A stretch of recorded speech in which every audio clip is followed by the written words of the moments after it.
दोस्तों आज की वीडियो हम बात करने जा रहे हैं कि पुलिस इनकाउंटर के संबंध में ऑनरेबल सुप्रीम कोर्ट और नेशनल ह्यूमन राइट कमीशन की गाइडलाइंस क्या हैं, क्या कहता है ऑनरेबल सुप्रीम कोर्ट, उसके जजमेंट्स में क्या कहा गया है। तो दोस्तों शुरू करते हैं वीडियो और देखते हैं कि इस संबंध में ऑनरेबल सुप्रीम कोर्ट और नेशनल ह्यूमन राइट कमीशन की गाइडलाइन क्या है।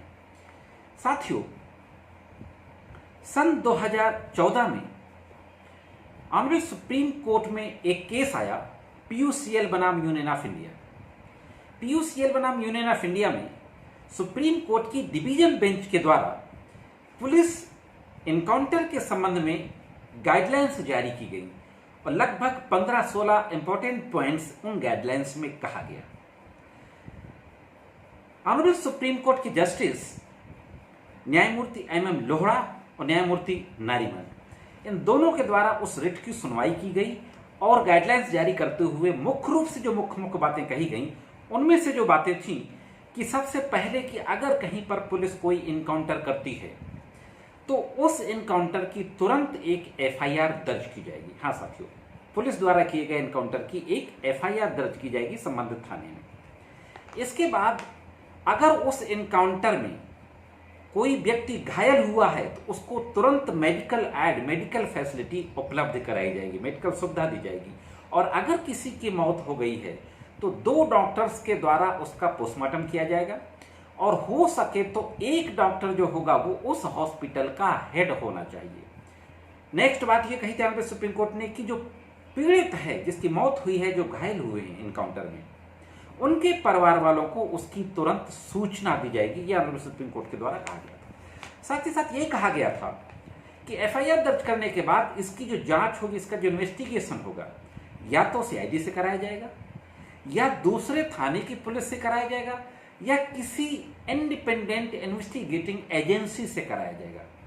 और इस इन्वेस्टिगेटिंग एजेंसी का जो इन्वेस्टिगेशन ऑफिसर होगा उसकी रैंक इनकाउंटर करने वाली पुलिस टीम में जो सबसे टॉप रैंक का ऑफिसर होगा उससे ऊपर की रैंक का ऑफिसर होना चाहिए जांच के लिए। और ये इस जांच की जो खबर होगी वो टाइम टू टाइम मजिस्ट्रेट को दी जाएगी, ये बात उसमें कही गई थी।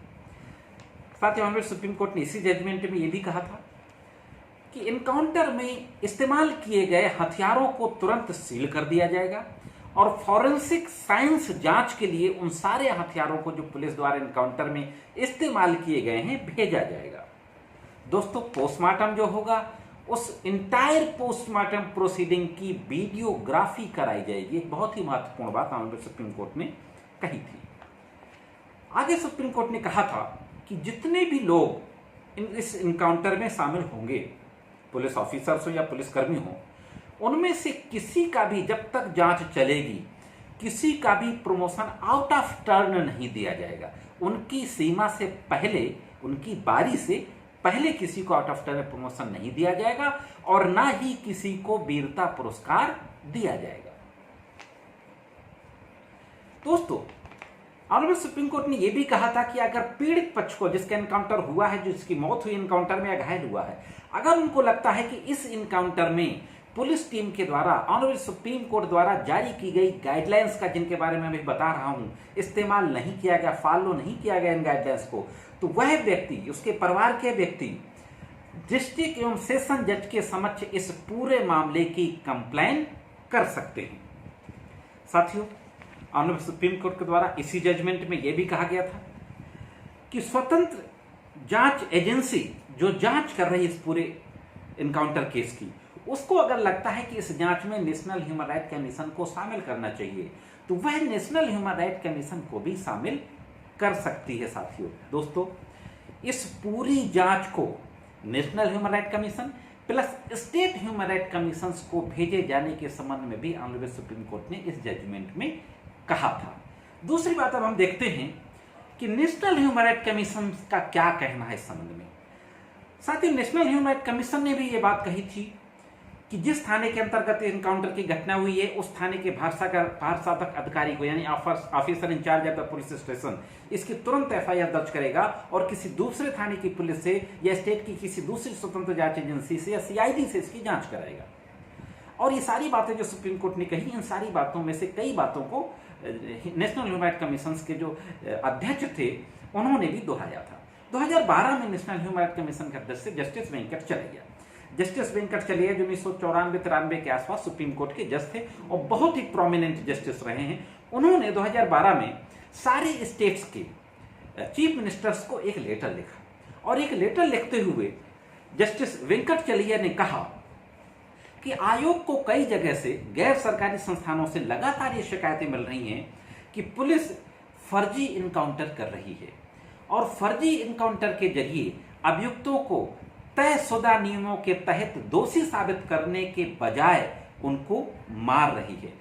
जस्टिस वेंकट चलैया ने कहा था कि हमारा कानून किसी को भी मारने की इजाजत नहीं देता और जिसको पुलिस ने इनकाउंटर में मारा है, जब तक यह साबित ना हो जाए कि उसको नियम और कानून के तहत मारा गया है, तब तक उसको हत्या माना जाएगा। ये जस्टिस वेंकट चलैया ने कहा था। जस्टिस वेंकट चलैया ने दो और अहम बातें कही थी कि किसी भी व्यक्ति को दो ही स्थितियों में मारा जा सकता है, या तो सेल्फ डिफेंस के प्रयास में यानी आत्मरक्षा की कोशिश में अगर कोई व्यक्ति मारा जाता है तो उसको मारा जा सकता है, और यह अधिकार सिर्फ पुलिस को नहीं, यह अधिकार इंडियन पेनल कोड के सेक्शन 100 के तहत हर हिंदुस्तानी को प्राप्त है कि कोई भी व्यक्ति आत्मरक्षा के अधिकार में किसी व्यक्ति की मृत्यु कारित कर सकता है, बशर्ते उसको यह साबित करना होगा कि अगर हम उसको ना मारते तो वह हमें मार देता। दूसरी बात, पुलिस के अधिकारी सेक्शन 46 जो सीआरपीसी का है, जिसमें बताया गया है कि पुलिस ऑफिसर किसी भी अभियुक्त की अरेस्ट कैसे करेंगे और उस अरेस्ट के दौरान एक रीजनेबल फोर्स इस्तेमाल करने की बात कही गई है। तो अरेस्टिंग के दौरान जो फोर्स इस्तेमाल किया जाता है, उस फोर्स को इस्तेमाल करने के दौरान अगर किसी की मौत हो जाती है तो भी वो एक लीगल तरीका होगा, लेकिन इन सारी स्थितियों को मजिस्ट्रेट के समक्ष प्रूव करना होता है पुलिस को इन हालात में वो मारा गया। तो ये बातें जस्टिस वेंकट चलैया ने कही थी। दोस्तों, अब बात करते हैं 2012 का ही एक और जजमेंट था ऑनरेबल सुप्रीम कोर्ट का, Om Prakash versus union of India. Om Prakash के केस में ऑनरेबल सर्वोच्च न्यायालय के द्वारा एक बहुत ही महत्वपूर्ण टिप्पणी की गई थी और ये टिप्पणी करते हुए कहा गया था, it is not the duty of the police officers to kill the accused merely because of he is a deaded criminal. Undoubtedly, the police have to arrest the accused and put them up for the trial. This court has repeatedly admonished trigger happy police personnel who liquidate criminals and project the incident as an encounter. Such killing must be deprecated. They are not recognized as legal by our criminal justice system. They amount to state-sponsored terrorism. हाँ साथियों, बहुत बड़ी टिप्पणी कही थी कि अगर इस तरीके से अभियुक्त को मारा जाता है तो यह एक स्टेट स्पॉन्सर्ड आतंकवाद होगा। यह टिप्पणी ऑनरेबल सर्वोच्च न्यायालय के द्वारा अपने जजमेंट में कही गई। तो साथियों, लॉ जो रूल ऑफ लॉ है वो पुलिस की इस तरीके की एक्टिविटी को परमिट नहीं करता। हमारा कॉन्स्टिट्यूशन कहता है, हमारे देश का जो कानून है, लॉ ऑफ लैंड है, वो कहता है कि कानून का शासन होगा। अगर किसी व्यक्ति ने किसी को मारा है तो हम भी उसको चौराहे पर नहीं मारेंगे, हम भी उसको क्रिमिनल जस्टिस सिस्टम की तरह ही सजा देंगे। आज की वीडियो में सिर्फ इतना ही।